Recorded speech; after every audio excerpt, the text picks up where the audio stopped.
Takže Kounice. Na stole je velký projekt, nový průmyslový park. A hned tu máme tu klasickou otázku. Je to příležitost k rozvoji, nebo spíš hrozba pro klidný život? No a právě na tenhle střed se dneska podíváme hezky zblízka, pěkně podle dostupných dokumentů. Ono je to vlastně otázka, kterou řeší, snad každá obec, že jo? Tenhle věčný boj mezi vidinou nových peněz a pracovních míst na jedné straně a tou touhou ochránit si to, co dělá náš domov prostě domovem. A Kounice jsou teď takovým ukázkovým příkladem, jak se přesně tenhle souboj odehrává v reálném životě. Tak jo, pojďme se na ten projekt podívat konkrétně. O co přesně tady jde? Všechno, co si řekneme, vychází z oficiální dokumentace. Představme si areál bývalého zemědělského družstva.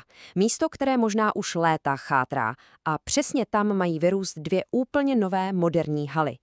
Papírově to zní jako dobrý plán, že? Nahradit starou zátěž něčím novým. Ale samozřejmě ďábel je v detailu, tedy v tom, jaké přesně to nové využití má být. A teď ta klíčová fakta, hezky v kostce. Práci by tu mělo najít asi 200 lidí. Důležitá věc, pojede se na 3 směny, takže provoz bude i v noci. Zaměření, hlavně logistika, skladování, nějaká ta lehká montáž. A jako takový bonus, developer slibuje, že skoro 1/3 celého areálu bude zeleň. Dobře, to byla ta oficiální vize. Ale každá taková stavba má samozřejmě i druhou stránku mince. A to jsou dopady na život v obci. A právě ty jsou, řekneme si to na rovinu, jádrem celé téhle debaty. Pojďme se tedy podívat na konkrétní čísla, která vyplývají z posudků. 160. Co to je?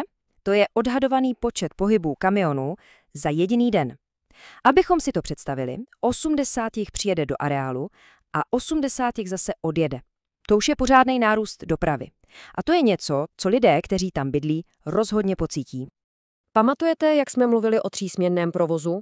No, to znamená aktivitu i v noci. A v noci je samozřejmě všechno slyšet víc.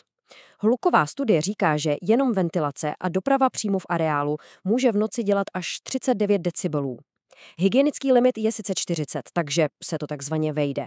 Ale ruku na srdce, ten 1 decibel může být přesně ten rozdíl mezi klidným spánkem a tím, že vás pořád něco ruší.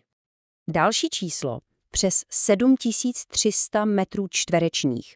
Tolik půdy, která je teď vedena jako trvalý travní porost, zmizí pod betonem.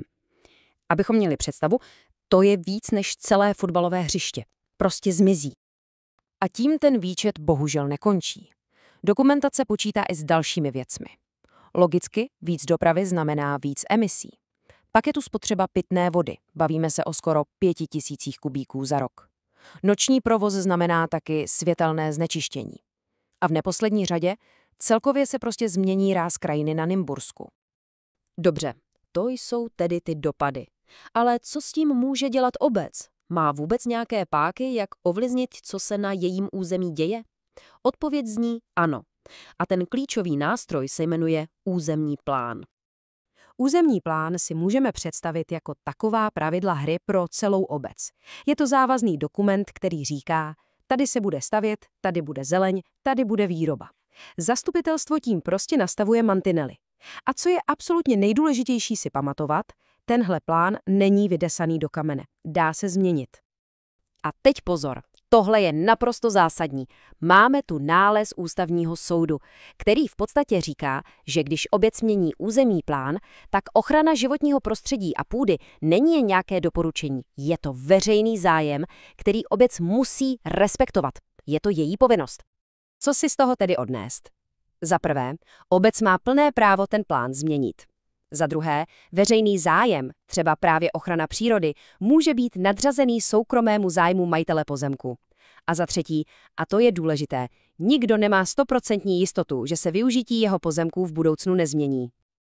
Dobře, to byla role obce. Ale co když se to lidem nelíbí?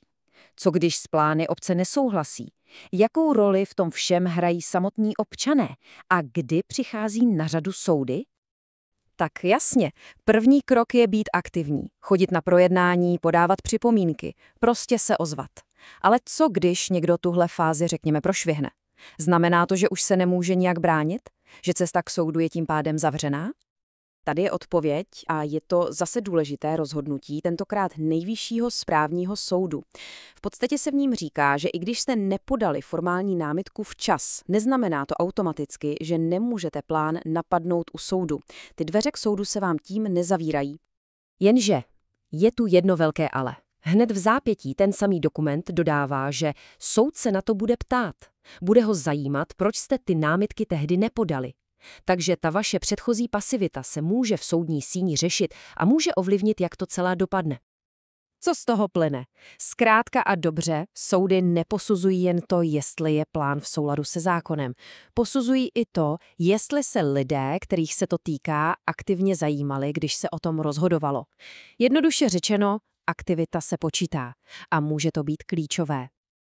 A jsme zase na začátku. Na jedné misce vah máme nová pracovní místa a využití chátrajícího areálu. Na druhé je ale hluk, doprava, ztráta klidu a kus přírody.